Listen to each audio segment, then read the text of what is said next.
Saudara sekalian, kita bersyukur Tuhan memimpin. Di sini ada Persekutuan Reform. Kita bersyukur karena banyak gereja-gereja Tuhan sudah pakai dan terus akan pakai. Tetapi ingat, manusia makin hari makin banyak, lalu kita lihat rumah sakit terus dibangun, sekolah terus dibuka, mall terus dibuka, Indomaret, Alfamidi terus dibuka, semua usaha terus mulai muncul dan tidak habis-habis. Tetapi gereja yang paling kasihan karena bukanya terlalu lambat. Indomaret begitu cepat, Pizza Hut begitu cepat, Kentucky begitu cepat. Kalau ada mall besar dibuka, langsung orang-orang sudah book untuk buka rumah makan di situ. Lalu rumah makan yang sudah ada, sekarang buka cabang sampai ke provinsi-provinsi yang lain. Nah, itu dunia. Dunia begitu cepat mengejar waktu, karena di mana ada buka, semua akan lari ke sana. IKN, itu ibu kota, sekarang sudah banyak yang lari ke sana untuk investasi. Gereja terlalu lambat. Kenapa gereja terlalu lambat? Karena kurangnya orang serahkan diri jadi hamba Tuhan. Kurangnya orang serahkan diri jadi hamba Tuhan itu membuat gembala berkurang. Atau gembala kurang karena belum ada yang lulus. Kalaupun lulus, sebagian yang dipakai, sebagian tidak tahu kemana, saudara ya.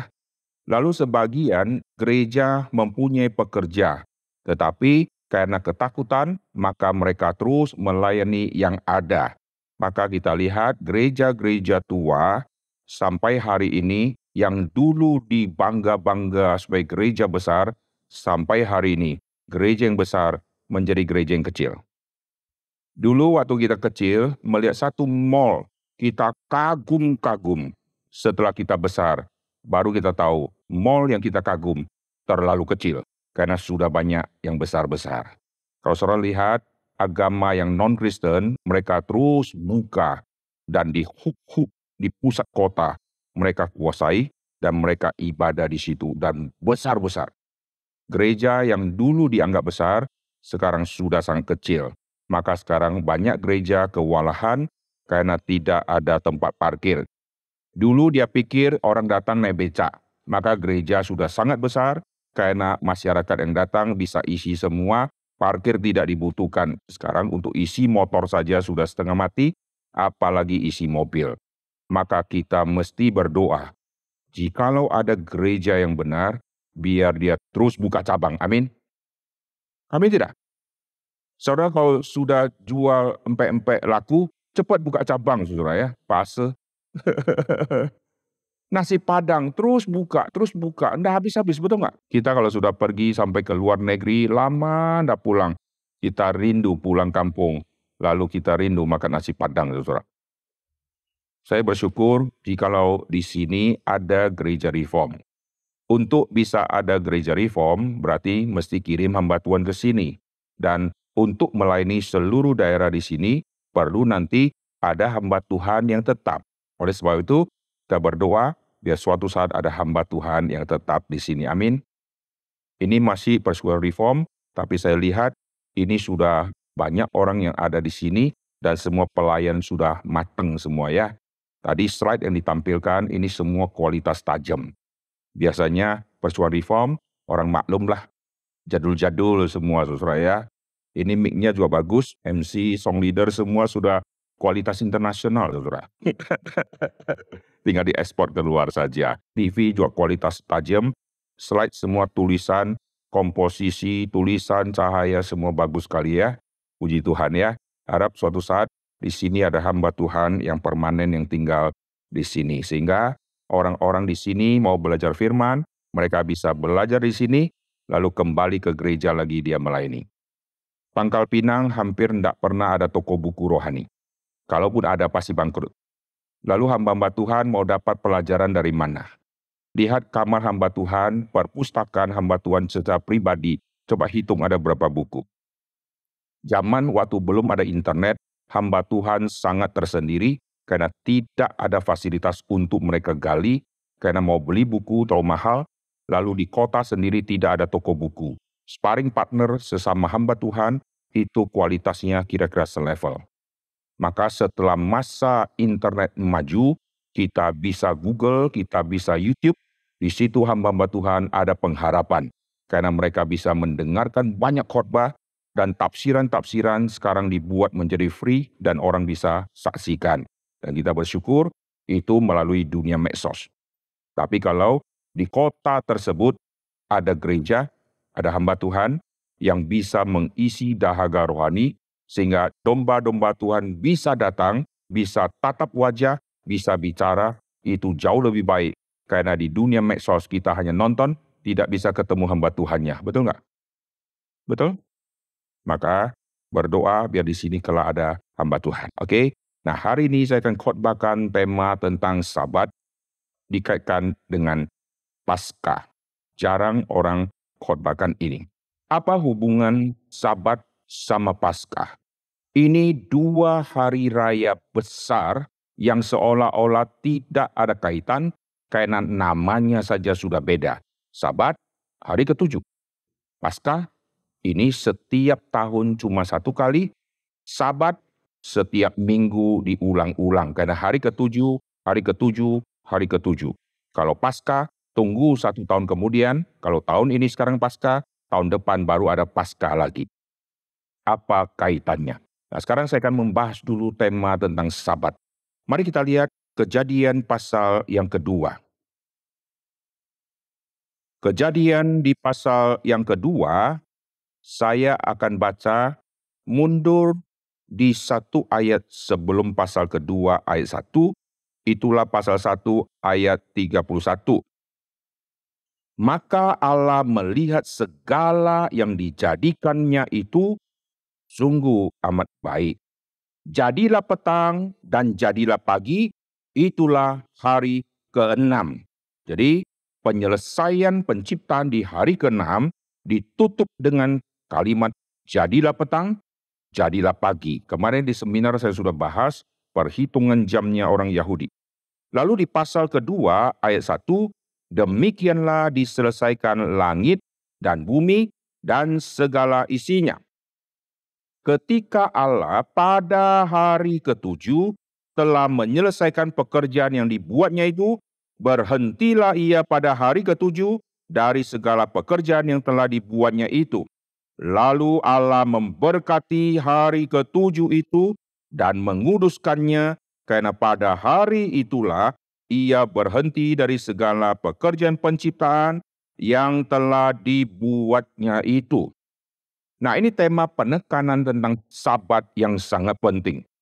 Sabat itu lebih duluan dibandingkan Paskah.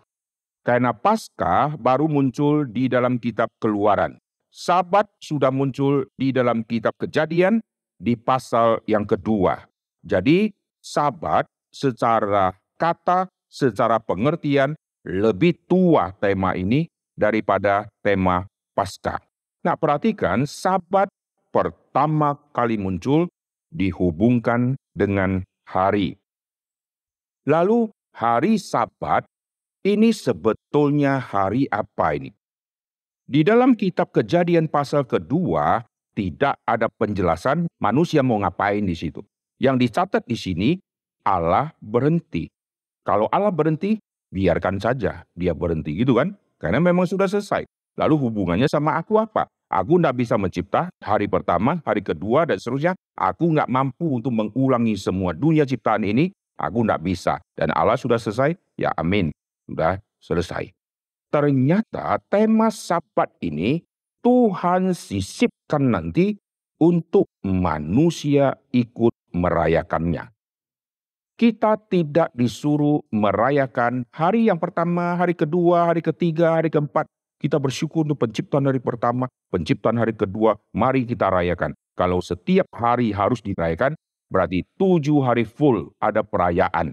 Perayaan hari pertama, lalu kita merayakan. Perayaan hari kedua kita rayakan. Akhirnya 7 hari itu kita ada perayaan terus. Alkitab tidak menyuruh mengadakan perayaan setiap hari-hari itu, tetapi hari Sabat harus nanti dirayakan. Waktu hari Sabat dirayakan untuk apa? Untuk mengingat seluruh karya penciptaan dari Tuhan. Tuhan sudah mencipta, mengapa perlu kita ingat? Bagi kita sederhana, bagi zaman ke zaman ini tema yang tidak sederhana. Kenapa? Karena setiap zaman manusia memproduksi dewanya. Setiap bangsa bisa menjadi bangsa yang kuat, pasti ada dewa yang dianggap kuat yang disembah di wilayah sana. Semua dewa itu dari hasil ciptaan manusia yang ada di bumi. Maka Tuhan waktu selesai mencipta nanti, ada Tuhan memerintahkan manusia untuk mengerjakan semua tugas yang Tuhan perintahkan. Jadi dunia ciptaan ini diletakkan di bawah kaki manusia untuk manusia kelola. Yang binatang untuk manusia kuasai. Yang tumbuh-tumbuhan untuk manusia rawat. Maka profesi gembala muncul di situ. Menjaga tumbuh-tumbuhan, menjaga binatang, menaklukkan binatang, lalu merawat tumbuh-tumbuhan, petani keluar di situ. Jadi gembala dan petani. Tugasnya adalah menaklukkan binatang, lalu merawat dunia tumbuh-tumbuhan. Tetapi waktu manusia yang sudah jatuhkan dosa, manusia diperbudak oleh ilah-ilah. Ilah-ilah buatan, yaitu yang dari langit, manusia menyembah dewa langit, menyembah matahari, menyembah bulan dan bintang. Mesir menyembah dewa matahari, ada dewa Ra. Seluruh ini adalah ciptaan dari Tuhan. Yang Tuhan cipta sekarang dijadikan Tuhan oleh manusia. Lalu Mesir juga menyembah binatang-binatang darat, menyembah binatang-binatang air. Seluruh zaman menyembah dewa, produksi dari 3 wilayah.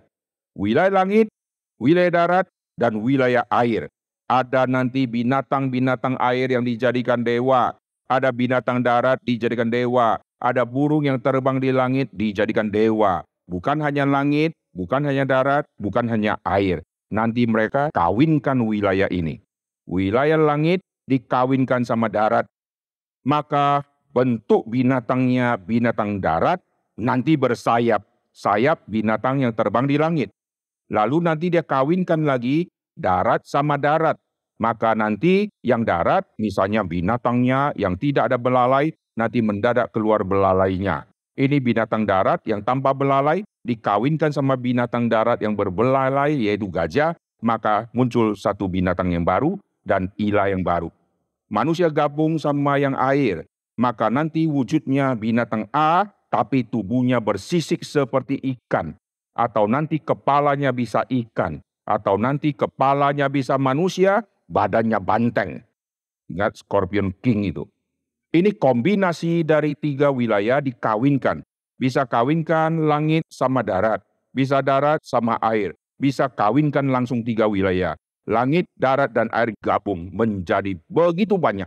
Saudara lihat semua daftar ilah-ilah di dunia dan patung-patung dewa-dewa, lihat semua keluar dari 3 wilayah. Ada yang menjadikan manusia sebagai ilah, itu manusia yang tinggal di darat. Ada yang pakai binatang darat, itu binatang yang Tuhan taruh di darat. Lalu dikombinasikan menjadi aneh-aneh, saudara ya. Wujudnya menjadi langka-langka itu ya, karena produksi dari pikiran manusia. Lalu manusia yang sudah terjebak di dalam dunia ilah, sekarang di hari Sabat, dia harus merenungkan seluruh bumi Tuhan yang cipta. Kalau Tuhan yang cipta, tinggalkan berhalamu. Orang Israel sepanjang perjalanan di padang gurun, mereka tahu hari Sabat, mereka mengerti tema Sabat, mereka harus merenungkan penciptaan dari Tuhan, mereka tahu semua. Tetapi mereka produksi dewa-dewa. Di dalam Kisah Rasul, waktu Stefanus menyatakan satu pernyataan yang sangat menarik, itu dia kutip dari Perjanjian Lama. Lalu kalimat yang dikutip adalah seruan dari Tuhan. Adakah selama 40 tahun bangsa Israel beribadah kepadaku? Adakah selama 40 tahun bangsa Israel beribadah kepadaku? Jawabnya pasti ada. Karena atas titah Tuhan, tiang awan, tiang api kalau sudah berhenti, maka nanti bangsa Israel beribadah kepada Tuhan. Oh jelas ada ibadah. Oh jelas ada Musa yang memimpin. Mereka pasti beribadah. Tapi Tuhan menjawab, tidak pernah mereka beribadah. Kenapa tidak pernah mereka beribadah? Karena sepanjang perjalanan mereka juga memproduksi dewa-dewa mereka. Mereka satu sisi ikut Tuhan, sisi yang lain mereka memproduksi dewa. Mereka tidak pernah menyembah kepadaku, tidak pernah beribadah kepadaku. Tetapi mereka memproduksi dewa dan mereka beribadah kepada dewa. Mereka sembunyi-sembunyi 40 tahun. Bayangkan ya, maka generasi pertama itu Tuhan tumpas habis. Mereka bangsa yang tegar tengkuk. Waktu Musa sudah naik ke gunung, kok tidak turun-turun ya, langsung keluar ide lembu emas. Sebelum keluar lembu emas, sebelum jadi, otak mereka otak lembu, betul nggak? Kenapa tidak pikir binatang yang lain? Kenapa langsung pikir lembu? Karena lembu itu binatang yang disembah di Mesir. Keluar jenis binatang yaitu lembu. Lalu lembu didatangkan kejauhan dari Mesir. Maka dibuatlah patungnya dan dibuat dari emas. Karena emas itu dulu dikasih ke kerajaan-kerajaan, ke raja-raja, ke istana raja, dan di kuil-kuil. Karena emas pemberian yang dikasih kepada raja dan dewa. Maka mereka menghormati dewa ini luar biasa sehingga dibuat dari emas. Kenapa tidak dari pohon akasia? Sepanjang perjalanan bangsa Israel di padang gurun sangat banyak pohon akasia. Pohon akasia menjadi salah satu pohon yang penting nanti untuk tabut perjanjian. Tuhan perintahkan buat dari pohon itu. Dan sampai hari ini masih ada kayu pohon akasia dan pohon akasia kalau saudara pergi melihat padang gurun di mana bangsa Israel dulu pernah lewati. Nah, sekarang kita kembali ya. Jadi waktu hari Sabat, baru lewat hari-hari sebelumnya. Di hari Sabat ingat kembali Tuhan mencipta. Tuhan mencipta. Kalau Tuhan mencipta, semua yang kau anggap dewa, itu semua produksi pikiranmu. Tinggalkan semua itu. Jadi setiap hari Sabat, setiap kali beribadah kepada Tuhan, artinya buang semua berhala. Amin. Susah tidak? Susah, saudara. Aduh, saya sudah janjian sama teman. Mancing mania di hari Minggu. Hobi mancingnya dia sudah jadi ilah baru di dalam hidupnya. Sehingga kalau sudah bicara mancing, semua pelayanan dia cancel. Maaf ya, saya sebetulnya sudah oke sih, tapi teman-teman berkata, Minggu pagi sampai malam itu arus lagi baik. Jarang ada arus kayak begini. Mari kita pergi mancing. Hanya bergumul lah dia. Pergi nggak, tangan mulai gatel-gatel kan, mau strike. Aduh, telepon lah ke majelis.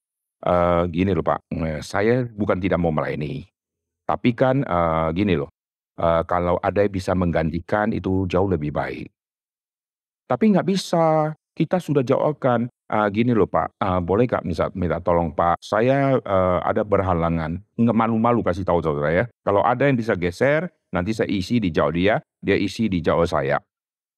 Oh nggak bisa, mereka semua sudah dijawabkan, mereka sudah atur semua. Sebetulnya masalahnya apa sih Pak? Barulah dia ngaku. Gini loh. Teman-teman, sebenarnya teman-teman tuh bukan saya itu. Saya sih nggak punya ide. Tapi teman-teman berkata, ayo kita melaut. Nah kalau saya tidak pergi kan tidak jadi contoh teladan dong. Anak Tuhan kan harus jadi contoh teladan di masyarakat. Kalau saya tidak mengiyakan kan mana mungkin kan. Jadi gimana ya, saya lebih pilih untuk pergi mancing. Tolong diganti ya jawab saya. Hatinya memang sudah mau pergi, dia cari segala macam alasan, saudara. Lalu orang ini akhirnya pergi, tidak melayani, tidak ke gereja. Hari itu dia mancing dapat banyak, tetapi secara rohani dia gagal. Karena ada ilah di dalam dirinya yang belum dia bereskan. Saudara hari Minggu datang ke rumah Tuhan. Coba renungkan selama 1 minggu ilah-ilah baru yang muncul itu apa? Ilah baru bisa handphone, saudara. Sambil kebaktian, sambil menantikan. Tadi di rumah ditulis upgrade senjata setengah jam. Wah, hitung-hitung pas jam 5.15 senjata ini selesai di-upgrade. Dia sudah pasang ting tong. Pura-pura. Mari kita membaca ayat Alkitab secara bertanggapan. Wah, kesempatan lah. Dia langsung yes.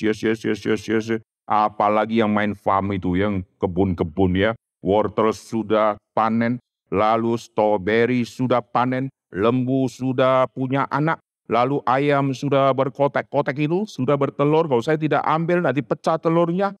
Lalu sambil lihat-lihat, buremin layarnya, ambil dulu, sambil lihat ke depan, ambil dulu. Itu ilah. Banyak anak muda sekarang ilahnya adalah handphone.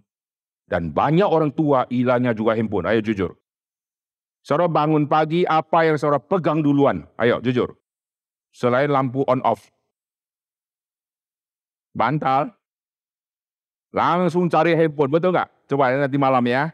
Kalau saudara punya istri, malam ini sembunyikan handphonenya. Bangun pagi, diam-diam aja pura-pura bego kita. Dia ngomelnya apa? Ada dia handphone saya nggak gitu ya. Anak juga sama, coba sembunyikan handphonenya.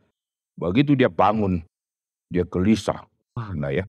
Tadi malam di mana ini? Lalu dia tanya semua anggota keluarga. Handphone sudah jadi ilah baru. Lalu hobi jadi ilah baru. Anak bisa jadi ilah baru.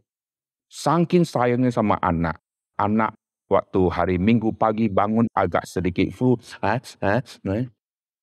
Aduh, daripada ke gereja nularin anggota gereja. Lebih baik saya tidak ke gereja saja, menjaga anakku di rumah. Akhirnya batallah dia ke gereja gara-gara anaknya ingusan. Begitu sudah tidak ke gereja, heran siang sembuh sendiri dia. Kok bisa nggak dikasih obat, sembuh sendiri dia. Itu semua ujian yang Tuhan kasih supaya saudara harus menentukan sikap setiap hari perhentian Tuhan. Saudara pilih utamakan Tuhan atau tidak. Seringkali mendekati minggu, mulailah gangguan muncul. Masuk ke hari Sabtu, sudah malam, gangguan mulai muncul. Saudara pegang remote TV. Waduh, ada film bagus, tapi mainnya sampai jam 1.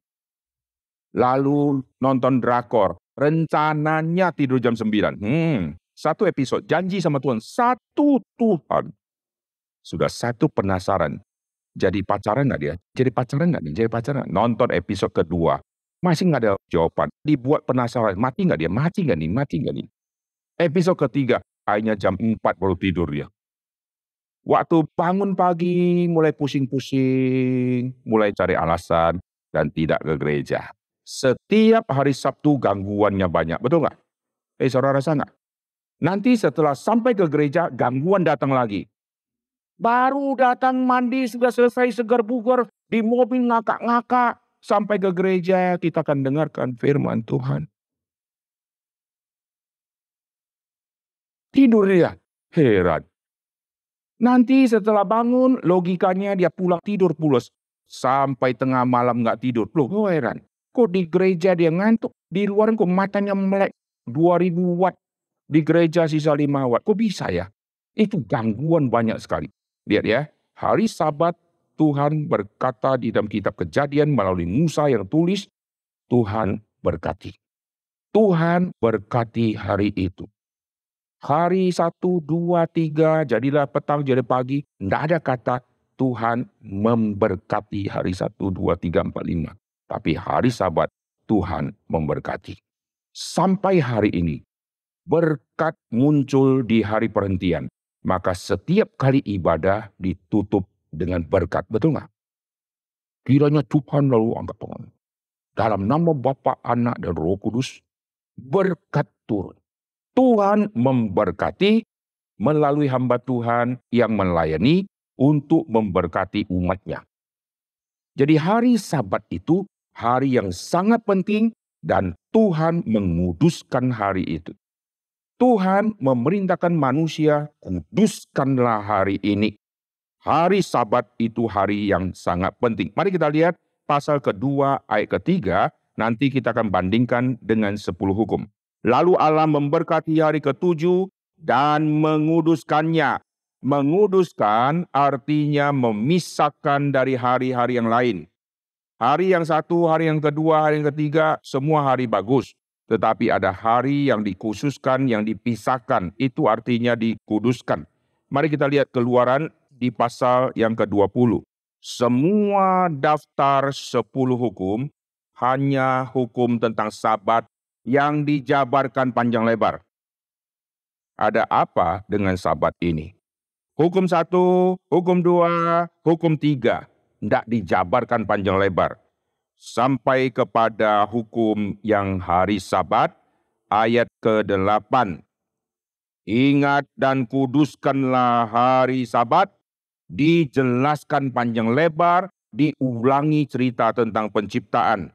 6 hari lamanya engkau akan bekerja seperti Tuhan yang mencipta tadi, dan melakukan segala pekerjaanmu, tapi hari ke-7 hari Sabat Tuhan Allahmu. Maka jangan melakukan sesuatu pekerjaan, engkau atau anakmu laki-laki, anakmu perempuan, hambamu laki-laki, hambamu perempuan, atau hewanmu dan orang asing yang ada di tempat kediamanmu. Sebab 6 hari lamanya Tuhan menjadikan langit dan bumi, laut dan segala isinya, dan ia berhenti pada hari ke-7. Itulah sebabnya Tuhan memberkati hari Sabat dan menguduskannya.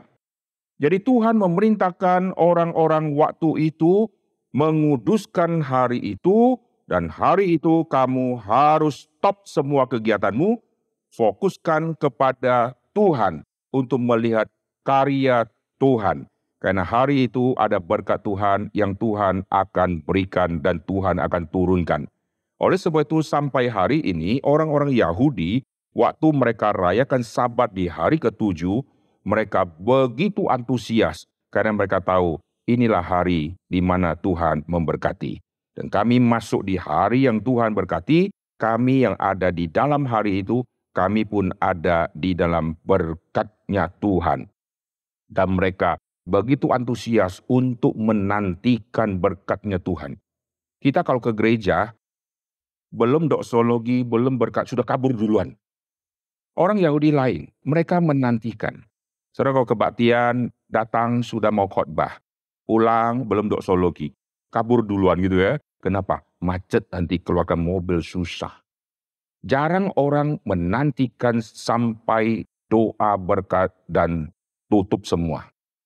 Lalu doa berkat kalau sudah diucapkan, itu orang yang pulang itu ada semacam penyegaran. Karena di doa berkat muncul kalimat apa? Tuhan menyertai engkau. Kadang-kadang nanti ditutup sampai Maranatha, ditutup Allah Tritunggal memimpin langkah hidupmu, memberkati engkau menjadi saksi. Doa berkat sekaligus doa pengutusan. Jadi setelah dengarkan firman, mereka diutus ke dalam dunia untuk menjadi saksi Tuhan. Setelah masuk ke hari besok, mengalami dunia yang sudah dikutuk oleh Tuhan, dia masih kuat karena baru dengarkan firman. Sampai di hari Jumat, waduh, mau hari Sabtu lagi, ada sukacita, disetrum lagi oleh firman Tuhan. Baterainya udah mau off nih, disetrum lagi, nyala lagi. Lalu masuk di hari yang pertama lagi, lalu dia jalan lagi, jalan lagi. Nah, orang Yahudi Sabatnya di hari Sabtu. Kita nanti di hari Minggu. Nah, nanti saya akan jelaskan ya.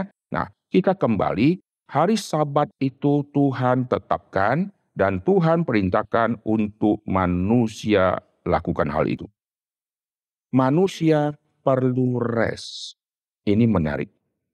Orang Yahudi mereskan tanah. Kalau saudara pergi ke Israel, di Israel sampai hari ini ada tahun tertentu atau ada waktu tertentu nanti itu tanah mesti diistirahatkan. Nah, sebetulnya di Indonesia, petani-petani atau orang yang punya kebun-kebun, mereka juga sudah melakukan. Tapi mereka mungkin tidak ngerti tanah perlu direskan. Misalnya kalau satu saat sudah panen selesai, semua ini sudah selesai, nanti dibiarkan tanah itu. Misalnya ya, kita sudah panen, sudah babat semua, sudah habis, lalu dibiarkan dulu, lalu nanti tanah dibalikin. Sudah dibalikin, dibuang yang kotor-kotor, dibiarkan dulu. Sampai sekian saat waktunya, baru ditanam kembali. Tanah perlu rest. Tubuh kita dari debu tanah. Oleh sebab itu, setiap hari waktu sudah capek, kita pasti tidur di malam, betul nggak? Bangun pagi lagi. Tapi ini tubuh fisik. Tubuh fisik setiap hari perlu istirahat dan capek. Lalu tubuh fisik kita jaga baik-baik, kita harus tidur kalau sudah capek. Tetapi yang rohani, kita juga perlu reskan. Nah, reskan itulah di hari Sabat. Rest artinya tenangkan diri, siap buka hati, terima firman, terima berkat Tuhan. Di hari Sabat ada peristiwa penting yang Tuhan mau kerjakan. Oleh sebab itu sampai ke PB, Yesus banyak melakukan mujizat di hari Sabat. Hari Sabat itu hari orang Yahudi akhirnya mengerti hurufiah, tidak boleh kerja, tidak boleh sembuhkan orang. Di hari Sabat itulah Yesus keluarkan banyak pengajaran di dalam penyembuhan dia kepada orang-orang yang sakit di hari Sabat itu. Yesus menyembuhkan orang di hari Sabat. Kalimat-kalimat penting keluar dari mulut Tuhan Yesus. Itu kalimat yang tidak keluar di hari-hari yang biasa. Saudara, kau dengar kalimat di hari Senin, hari Minggu, kalau hitung jamnya orang Yahudi, Sabat kan hari Sabtu, lalu lihat kalau kita sekarang Yahudi ya, lalu hari Minggu, Senin, Selasa, dengar kalimat-kalimat orang. Berapa banyak kalimat-kalimat orang kita dengar? Semua kalimat-kalimat biasa. Tapi mereka percaya hari Sabat ada kalimat firman yang melampaui kalimat manusia. Saudara punya hati enggak? Kita hari Minggu beribadah, lalu saudara sadar, hari Minggu ada pesan Tuhan yang tidak biasa dan tidak kita dengar dari mulut orang di Senin, Selasa, Rabu, Kamis, Jumat, dan Sabtu. Kalau ada rasa seperti itu, saudara ke gereja punya antusias yang luar biasa, betul nggak? Maka hamba-hamba Tuhan, Tuhan pakai mengkhotbahkan firman, dia harus siapkan baik-baik. Karena hari itu Tuhan akan berfirman kepada umatnya dengan memakai mulutnya hamba Tuhan. Dan hamba Tuhan tidak boleh pilih-pilih yang dia suka-suka. Hari ini saya mau pilih yang enak-enak, biar heboh dan lucu-lucu. Tidak boleh, saudara. Tuhan mau kasih apa kepada umat Tuhan di tempat ini. Nah, ini pergumulan hamba Tuhan di dalam menemukan tema. Ini sangat susah sekali. Oke, sekarang kita kembali ya. Jadi, hari Sabat, manusia berhenti. Berhenti di dalamnya ujian.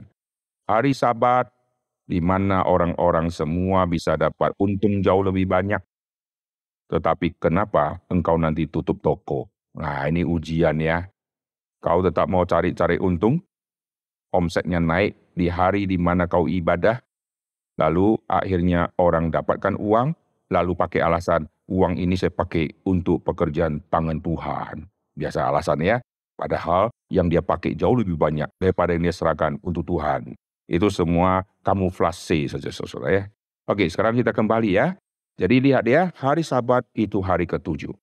Tadi saya ajak saudara baca, sebelum masuk hari ke-7, ditutup hari ke-6. Hari ke-6 menutup semua penciptaan tadi, yaitu hari ke-6, jadilah petang, jadilah pagi. Nah, seluruh hari di dalam hari penciptaan, dimulai dari jadilah petang. Jadi, dari petang menuju malam, menuju gelap luar biasa karena tengah malam, lalu nanti mulai terang, matahari terbit, lalu itulah yang disebut pagi.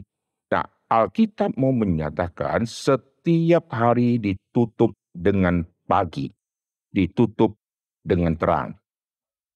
Kemenangan dari lewatin gelap, lalu terang. Hari pertama jadilah petang, pagi. Seluruhnya ditutup dengan pagi. Hari kedua jadilah petang, jadilah pagi. Itu hari kedua. Jadilah petang, jadi pagi. Ketiga, petang, pagi. Sampai ke-6, petang, pagi. Begitu masuk hari ke-7, coba cek, ada nggak jadilah petang, jadilah pagi? Coba lihat. Ada tidak jadilah petang, jadilah pagi untuk hari ke-7? Ada tidak? Nggak ada ya. Seolah-olah setelah hari ke-6 semuanya pagi. Di 7 tidak disebutkan ada petang. Jadi terus pagi, terus. Kalau hari pertama jadi petang, dia pagi. Nanti hari kedua ada petangnya lagi muncul. Petang, pagi. Nanti berikutnya ada petang, pagi, petang, pagi, petang, pagi itu. Toh. Sampai hari ke-6 petang, pagi. Nggak balik lagi ke petang. Betul ya?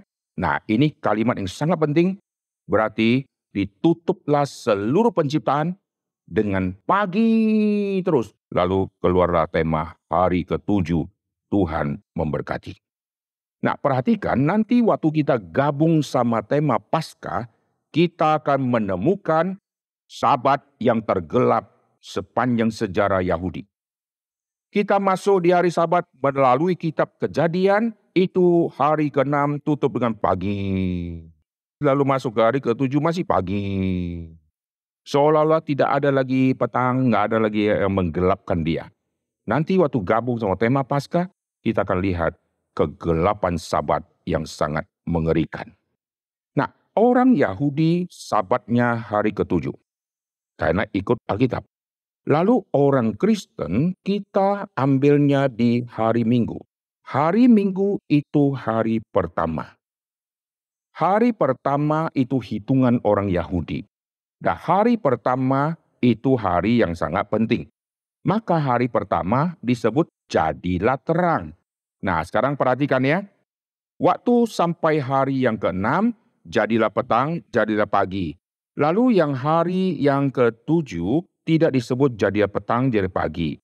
Setelah masuk hari ke-7, kita akan lihat kembali lagi di hari pertama toh, terang. Jadi setelah hari ke-7 masuk ke hari yang pertama, ingat kembali terang. Jelas? Sabat itu tidak dituliskan karena masih pagi. Lalu sekarang keluar hari pertama, terang. Jadilah terang. Nah, perhatikan ya. Nanti kita akan melihat sampai ke PB, ini menarik sekali. Saudara ingat dulu ya, logikanya seperti itu. Sekarang saya ajak saudara itu melihat tema tentang Paskah. Perhatikan Keluaran pasal yang ke-12. Di tema Paskah muncul dengan begitu jelas Tuhan merubah bulan. Keluaran pasal yang ke-12 ayat yang pertama, berfirmanlah Tuhan kepada Musa dan Harun di tanah Mesir, bulan inilah akan menjadi permulaan segala bulan bagimu. Bulan itu adalah bulan Nisan. Bulan Nisan di kalender kita sekitar Maret atau sampai kepada April. Itu bulan Nisan. Kita kalau bulan pertama itu Januari toh. Itu kalau saya pakai bayangan ya ini. Saudara sekalian, bulan April itulah bulan yang pertama. Oh, seluruh dunia ngamuk. Kok enak lu rubah-rubah kan? Kita Januari itu bulan pertama. Nisan di zamannya Alkitab itu bukan bulan yang pertama. Tapi Tuhan ngerubah menjadi bulan pertama. Karena kata pertama, satu, ini ada hal penting. Hari pertama terang. Terang dimundur kembali, gelap gulita menutupi samudera raya. Jadilah terang, itu hari pertama. Perhatikan bulan Nisan. Bulan Nisan tanggal pertama. Hari pertama. Hari pertama, bulan pertama itu semua sangat-sangat penting. Kalau saudara baca Alkitab tanggal 1, bulan 1, waduh setiap kali muncul 1 itu menarik. Tetapi di sini kita melihat Tuhan merubah bulan, yaitu bulan Nisan yang mestinya bulan Maret sampai ke April dirubah menjadi bulan yang pertama. Berarti Tuhan bekerja di sini. Ada apa yang Tuhan mau kerjakan? Ternyata itulah saat pembebasan bangsa Israel keluar dari kegelapan perbudakan dari semua Firaun dan Mesir itu. Lihat ya, sebelumnya mereka di dalam perbudakan. Lalu bulan Tuhan rubah menjadi bulan 1. Lalu keluarlah mereka dari Mesir, itu seperti keluar dari kegelapan, lalu sekarang jadilah terang. Maka nanti mereka akan dipimpin oleh tiang awan yang akan menudungi mereka. Kalau siang supaya tidak panas, ada tiang api. Ada terang di tengah-tengah kegelapan. Selama 40 tahun berjalan di padang gurun, mereka di tengah-tengah gelap luar biasa, mereka disertai oleh terang. Luar biasa ya. Pagi ada terang matahari, malam ada terang tiang api. Artinya dari pagi sampai malam mereka terus alami terang. Bisa ikutin? Sekarang ya contoh, pagi, terang, nggak usah ada tiang api. Panas, ada tiang awan, kasih payung supaya kita tidak gosong. Kita masih bisa lihat kiri kanan, tidak usah nyalakan lampu. Malam kita perlu nyalakan obor, tapi tidak perlu obor. Karena ada tiang api yang menerangi. Artinya, dari pagi ada terang matahari, malam ada terang tiang api. Dari pagi sampai malam, terang terus. Jelas? Jadi keluar dari kegelapan perbudakan dosa, itu bulan pertama, bulan Nisan itulah saat yang menentukan yang sangat penting, itulah kematian domba Paskah nanti. Jadi kematian domba Paskah itu tema Paskah. Paskah itu kematian. Nah, kita yang di zaman sekarang, kita rayakan Paskah bukan kematian Yesus, tapi kebangkitan. Ini beda istilah ya. Maka kalau saudara dengar kata Paskah, mesti cek ini yang Paskah yang kitab sebut atau Paskah yang kita ngerti sekarang. Yang kita ngerti sekarang ini kebangkitan. Yang orang Yahudi ngerti itu kematian domba Paskah, binatang dibunuh. Nah, binatang yang dibunuh itu seperti Kristus yang mati, di kita itu Jumat Agung. Jelas? Jadi Jumat Agungnya kita itulah Paskah yang dimengerti seperti zamannya Alkitab. Binatang dimatikan, Yesus domba Paskah yang tersembelih gitu ya. Yesus domba Paskah tersembelih, domba Paskah. Itu Jumat Agungnya kita. Bisa ikutin ya? Nah, perhatikan ya. Jadi nanti kita akan melihat bagaimana bangsa Israel selama perjalanan keluar dari perbudakan Mesir, mereka dari pagi sampai malam terus di dalam terang. Tidak ada kegelapan yang bisa menutupi mereka. Terang terus. Dan waktu mereka berjalan, nanti tiba di hari Sabat, mereka akan rayakan Sabat. Rayakan Sabat di dalam terang. Karena mereka kalau tiba di pagi, ada terang matahari. Kalau ada malam, itu ada tiang api. Jadi rayakan di dalam terang selama 40 tahun itu. Nah, lalu perhatikan, sampai kepada PP, orang-orang Yahudi waktu rayakan Sabat, mereka sungguh-sungguh rayakan Sabat, stop dari semua kegiatan, dan mereka menambahkan semua hukum-hukum tambahan, larangan-larangan tambahan, dan mereka harus mengikuti supaya tidak melanggar hari Sabat. Salah satu larangan yaitu mereka tidak boleh menyalakan api. Nyalakan api tidak boleh, saudara. Jadi bagaimana? Saya Yahudi modern. Saya kalau hari Sabat tidak boleh nyalakan api, kompor itu ada apinya, rumah turn on off ada apinya. Saya tidak boleh sentuh, tidak boleh on off. Lalu bagaimana? Di hari Jumat mereka semua pakai timer. Contoh ya, saya timerkan ini, nanti lampu ini akan nyala jam berapa, di besok hari saya sudah hitung. Saya nyalakan timer. Sehingga sampai ke besok, waktu sudah Sabat saya nggak boleh tekan on off. Nanti lampunya nyala sendiri, kayak timernya nyalakan dia. Jelas nggak? Lalu makanan bagaimana? Saya sudah siapkan makanan, saya masukkan nanti ke ovennya, saya tutup dulu. Lalu nanti saya pakai timer. Nanti tiba waktunya dia akan hangatin sendiri, saya nggak usah sentuh. Sudah saya tekuk, mati dia kan. Mati kan apinya sudah nggak ada. Nah saya buka, saya keluarkan makanan, itu boleh. Saya tidak boleh masukkan makanan, saya on-kan dia. Tidak boleh nyalakan api. Oleh sebab itu mereka tidak boleh naik lift dengan tekan tombol. Maka kalau hari Sabat di Israel, saudara lihat ada lift yang tulis lift Sabat. Artinya seluruh lantai otomatis buka, tutup, buka, tutup. Contoh, saya naik di lantai atas. Saya tinggal di lantai atas, lantai 25 misalnya. Saya naik lift dari lobi. Tidak boleh sentuh saudara ya. Naik lantai 1. Ting tong. Buka. Tidak ada manusia. Tutup lagi. Lantai 2. Ting tong. Untuk mencegah kalau ada orang di lantai 2 saudara. Lantai 3. Ting tong. Sampai di lantai 25 baru saya keluar toh. Begitu keluar saya pegang kunci tidak ada. Di bawah 24, 23, 22, 21. Muntah saudara. Itulah hukum Yahudi sampai hari ini. Mereka tidak boleh nyalakan on off. Lalu kulkas bagaimana? Kulkas kalau dibuka kan ada lampunya toh. Mereka copot lampunya saudara. Pokoknya kalau buka tidak ada lampu. Nah aman dia. Tidak boleh nyalakan lampu dan api itu. Bayangkan begitu susahnya jadi orang Yahudi. Maka jangan kawin sama orang Yahudi saudara. Mereka tidak boleh menjahit. Karena kalau menjahit itu angkat beban saudara. Menjahit. Tidak boleh. Wah rumitnya hidup mereka. Tidak boleh buka benang kusut. Itu kerja saudara. Ingat Yesus menyembuhkan mata orang buta yang sejak lahir.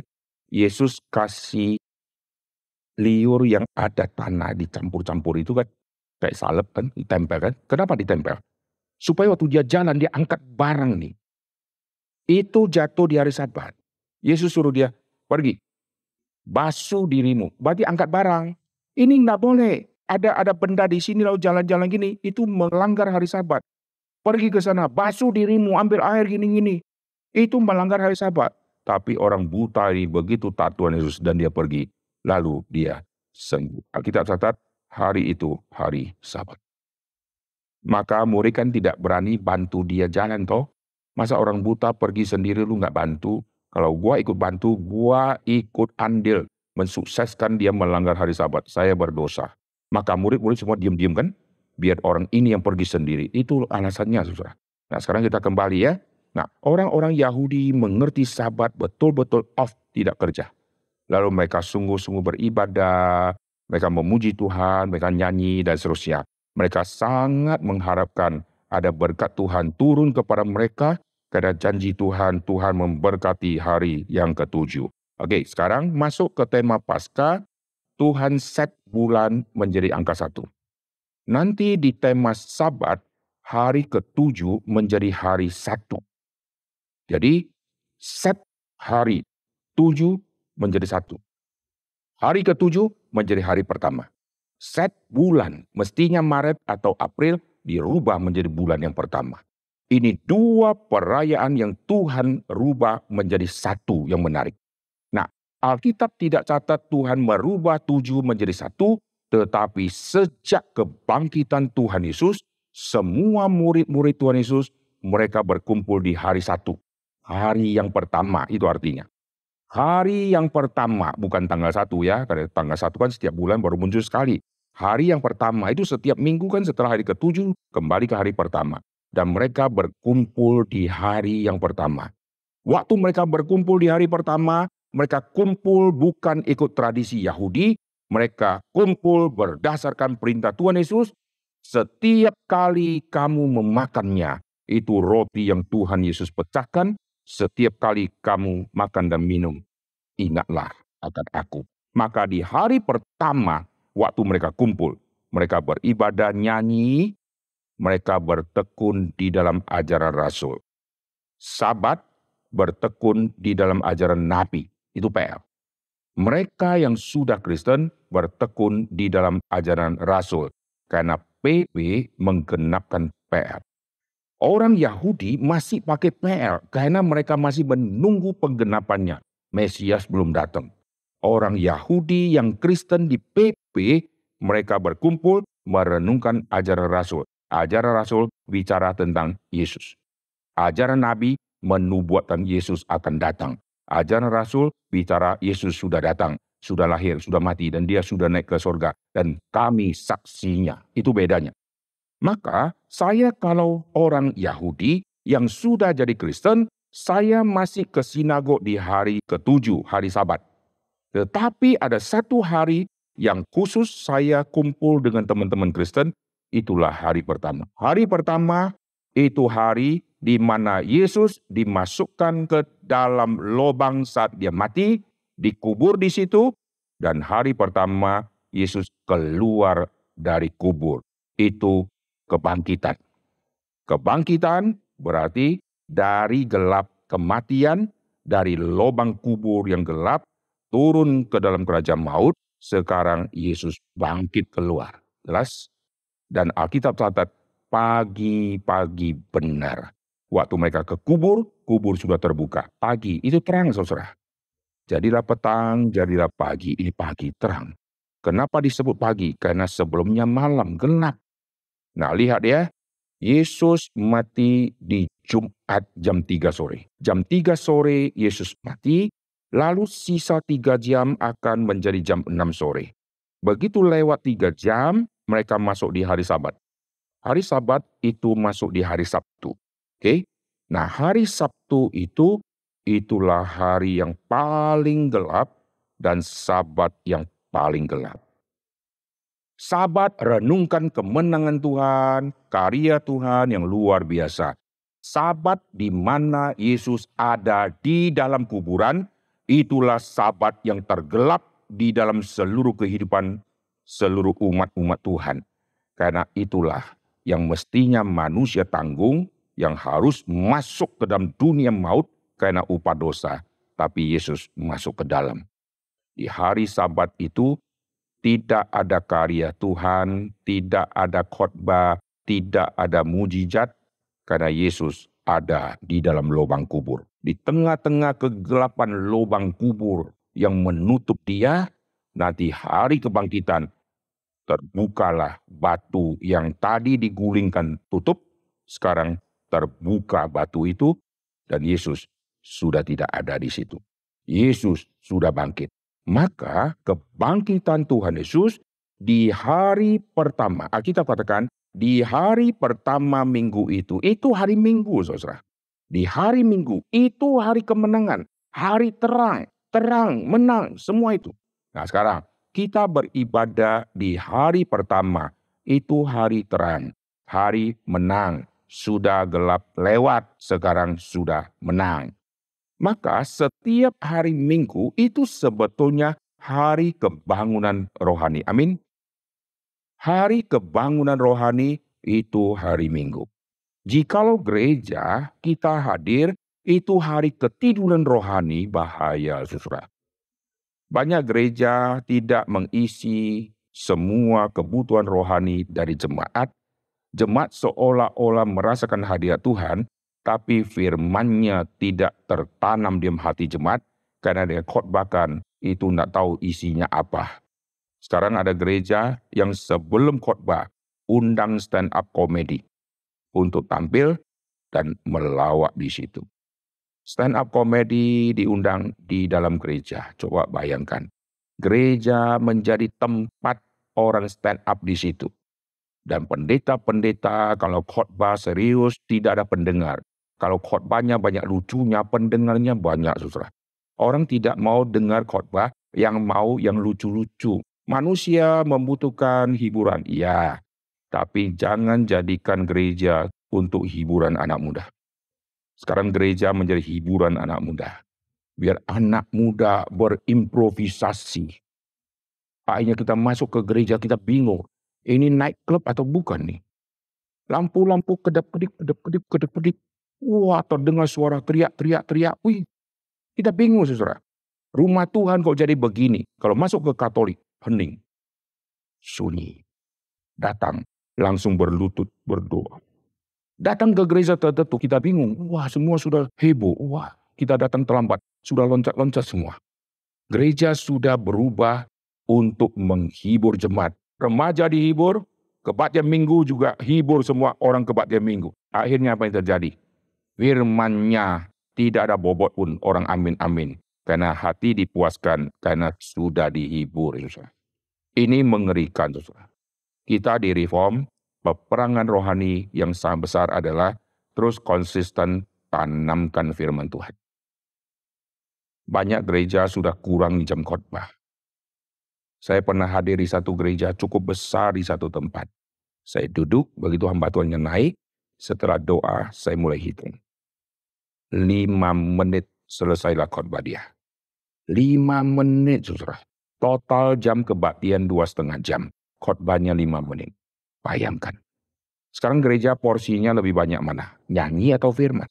Kita di Reform porsi firman jauh lebih banyak. Karena kalau nyanyi bisa nyanyi sendiri. Firman tidak bisa khotbah sendiri. Betul nggak? Nyanyi, buka tape di mobil, teriak-teriak nyanyi, gampang saudara. Bisa belajar sendiri. Tapi khotbah saudara tidak bisa belajar sendiri. Saudara harus menantikan si hamba Tuhan yang khotbah. Kita dengar, kita analisa berdasarkan analisa dari hamba Tuhan. Lalu kita pulang, kita gali lagi, kita baca buku dan seterusnya. Kalau nyanyi, kumpul bersama teman nyanyi sendiri. Kumpul bersama dengan teman, khotbah sendiri. Nah itu tidak bisa. Maka firman sangat penting. Oke ya, sekarang saya akan gabungkan dan simpulkan. Jadi hari Paskah sekarang berjumpa dengan hari Sabat. Paskah itu kegelapan perbudakan di Mesir, lalu kematian domba. Kematian domba Paskah, bulan Tuhan set menjadi satu. Lalu di hari Jumat jam 3 Yesus mati, Sebelum jam 3 di Golgota jam 12 gelapnya luar biasa. Jam 3 Yesus berteriak kalimat keempat, "Allahku, Allahku, mengapa engkau meninggalkan aku?" Lalu setelah itu Yesus menyerahkan nyawanya dan dia mati. Lalu dia dikubur, dimasukkan ke lubang, lalu ditutup, gelapnya luar biasa. Itu sudah masuk di hari Sabat. Masuk di hari Sabat karena sudah terjadi pergantian hari, itulah Sabat yang sangat gelap. Begitu lewat hari Sabat, pagi benar. Waktu murid Tuhan Yesus pergi ke kubur, mereka dapati kubur sudah terbuka. Ditutup dengan pagi, ditutup dengan terang. Dari gelap, ditutup dengan hari pertama minggu itu. Itulah kemenangan di dalam dunia kekristenan. Orang Yahudi masih Sabat di hari ke-7. Hari ke-7, Yesus masih di dalam lubang kubur. Kita ibadah di hari pertama, Yesus sudah tinggalkan kubur. Amin. Maka kemenangan, sukacita kita sama sukacita orang Yahudi lain. Yesus sudah datang, sudah menggenapkan. Kita sukacita. Orang Yahudi, Yesus akan datang, kita sukacita. Tapi kok belum datang. Maka mereka berdoa di tembok ratapan sampai gini-gini, saudara. Sampai nangis. Dan di dahi mereka ada kotak kecil, itu dalamnya ada ayat-ayat Alkitab. Kau harus tulis atau ikatkan di tanganmu, itu nanti ada tefilin yang diikatkan tali-tali itu. Lalu tanda di dahimu, dikasih tanda di situ, dalamnya ada ayat Alkitab. Kalau mereka gini, terus goyang-goyang, non-stop. Dan kita intip di pinggir. Kita bahasa Indonesia, di hiburan. Kasihan sekali. Mereka masih lakukan hal itu sampai hari ini. Padahal Mesias sudah datang. Maka kita bersyukur ya, setiap hari Minggu itu hari ingatkan kita, Yesus sudah bangkit. Yesus sudah menang. Sabat yang gelap sudah lewat. Sekarang hari sudah mulai yang baru. Amin. Maka kita setiap hari Minggu usahakan sering kebaktian, ikut melayani. Karena kemenangan. Kalau Yesus masih mati, ngapain kita layani yang masih mati? Yang masih mati kita layani, kita melayani mayat, muka kita duka cita. Tapi kita layani yang sudah tidak ada di kubur. Itulah sukacita besar. Mari kita berdoa. Bapa di surga, kami berterima kasih untuk firman yang sudah kami dengarkan. Kami berdoa biar sekali lagi Tuhan memimpin semua anak-anak Tuhan. Untuk kami menghargai hari perhentian yang Tuhan siapkan bagi setiap kami. Yaitu hari Minggu di mana kami mengingat semua pertolongan Tuhan yang Tuhan sudah kerjakan. Selain penciptaan yang luar biasa. Pembebasan dari perbudakan Mesir yang luar biasa. Tapi kami melihat sesuatu yang lebih dalam lagi. Perbudakan dosa yang diselesaikan oleh Kristus. Sehingga kami yang dari hamba dosa menjadi hamba kebenaran. Kami yang anak-anak iblis sekarang disebut anak-anak Allah. Kami yang anak-anak gelap sekarang disebut anak-anak terang.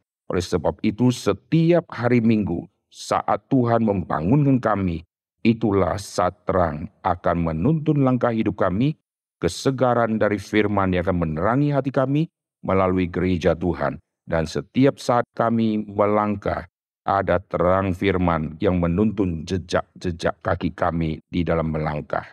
Terima kasih Tuhan, berkati setiap kami, anak-anak Tuhan.